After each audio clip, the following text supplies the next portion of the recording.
بسم اللہ الرحمن الرحیم صلی اللہ علیہ وآلہ وسلم۔ السلام علیکم ورحمۃ اللہ وبرکاتہ۔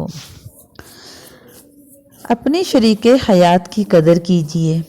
یہ وہ حضرات ہیں جو اپنی شریک حیات کو چھوڑ چکے تھے۔ کہتے ہیں میں نے اس سے 4 ماہ کا بیٹا چھین لیا اور اسے میکے چھوڑ آیا۔ دراصل میں گھر والوں کے روز روز کے طعنوں سے تنگ آ چکا تھا۔ تمہاری بیوی کوئی کام نہیں کرتی۔ مجھے بھی ایسا ہی لگنے لگا تھا کہ آخر تم کرتی کیا ہو سارا دن؟ ہر وقت لیٹی رہتی ہو۔ برتن، کپڑے، گھر کی صفائی تو کام والی کر جاتی ہے۔ ہر سارا دن لیٹی رہتی ہو۔ اس کے جانے کے بعد آج میری پہلی رات کا آغاز تھا۔ میرے پہلو میں کوئی مجھے اپنی شرارتوں سے ہنسانے والا نہیں تھا۔ ہاں، میرا بیٹا ضرور تھا جسے میں نے ابھی فیڈر دے کر سلایا تھا۔ آپ سمجھیں گے نہیں، دودھ پلانے سے لے کر بچے کو سلانے تک مجھے کیا کیا کرنا پڑا۔ میں تفصیل میں جانا چاہتا ہوں۔ میں اٹھا اور کچن میں گیا۔ فیڈر کو صابن سے دھو کر میں نے چولہے پر پانی چڑھایا، فیڈر کو ابالا، پھر دودھ بنانے کے لیے پانی نیم گرم کیا اور اس میں پاؤڈر ڈالا۔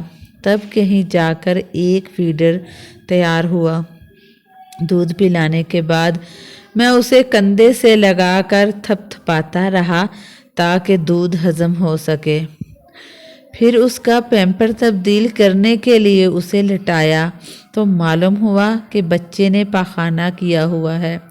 اسے باتھ روم میں لے جا کر صاف کر کے واپس آیا تو اس نے دودھ کی الٹی کر دی۔ میں جلدی سے رومال اٹھانے کو لپکا۔ خیر، اس کو پیمپر دوبارہ لگایا اور بازوؤں میں جھولا جھلا کر اس کو سلانے لگا۔ دودھ ابال کر اسے ٹھنڈا کیا اور فریج میں رکھ دیا۔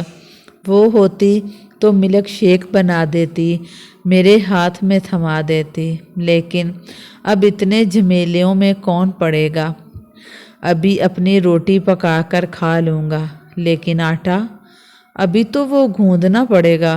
شکر ہے سالن تو پکا ہوا پڑا ہے، بس کٹوری میں ڈال کر امن کا بٹن ہی تو دبانا ہے۔ میں ذرا بیڈ سے بکھرا اٹھا لوں، پیمپر، وائپس، کھلونے، فیڈر، شیٹس کو ان کو مخصوص جگہ پر رکھا اور روٹی ابھی تک نہیں کھائی۔ صبح آفس جانے کے لیے کپڑے بھی تو استری کرنے ہیں۔ میں لگا کپڑے استری کرنے۔ ابھی شرٹ پریس کی تھی کہ بیٹا رونے لگا۔ اب کی بار میں نے اس کو جھولے میں ڈالا اور جھولا جھلانے لگا۔ بھوک سے میرا برا حال تھا۔ اللہ اللہ کر کے بچے کو سلایا اور ایک ریسٹورانٹ پر میں نے کال کر کے کھانا ڈیلیور کرنے کا آرڈر کر دیا۔ آدھے گھنٹے کے بعد کھانا میرے سامنے تھا۔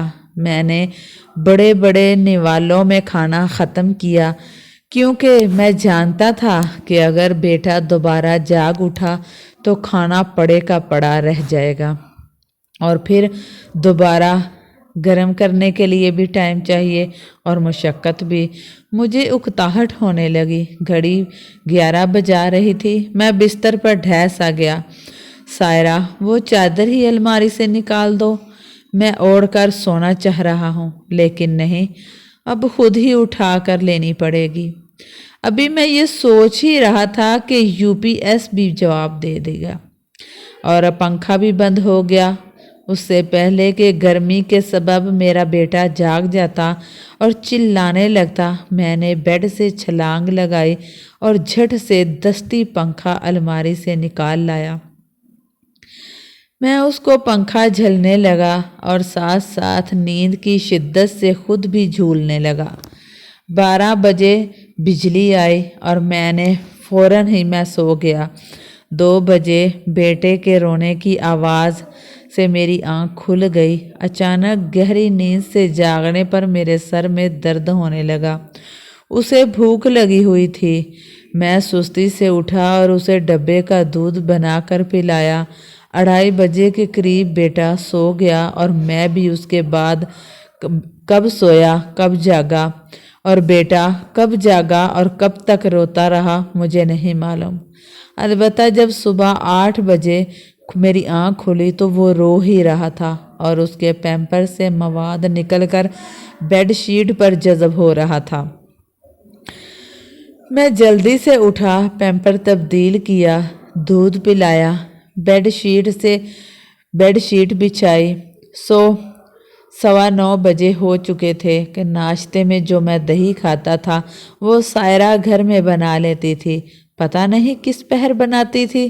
میں نے چائے بنانے کی غرض سے ساس پین میں دودھ انڈیلا اور سوچنے لگا کون سا وقت تھا جب سائرہ مصروف نہیں ہوتی تھی، میری خدمت میں بھی کوئی کمی نہیں رہنے دیتی تھی۔ گھر میں صرف وہی 3 کام تو نہیں تھے نا جن کے لیے میں نے نوکرانی رکھ دی تھی۔ ایک بچے کو سنبھالنا ہی کافی تھا اس کے لیے، اور اس کو تھکن سے چور کرنے کے لیے یہ بچہ ہی کافی تھا۔ لیکن وہ مجھے وقت پر کھانا دیتی، میں تھک جاتا تو میرے پاؤں دباتی، میں اداس ہو جاتا تو مجھے ہنساتی اور میری دلجوئی کرتی۔ میں کاروباری معاملات میں کشمکش میں پڑ جاتا تو وہ میرا حوصلہ بڑھاتی۔ میں سوچوں میں گم ہو جاتا، اتنا گم ہو گیا تھا کہ دودھ ابل کر شیلف پر آ چکا تھا۔ میں آہستہ آہستہ شیلف پر کپڑا لگانے لگا۔ تم کرتی کیا ہو سارا دن؟ واہ، تمہارا جسم کیوں درد کرنے لگا؟ کون سا پہاڑ ڈھایا ہے تم نے؟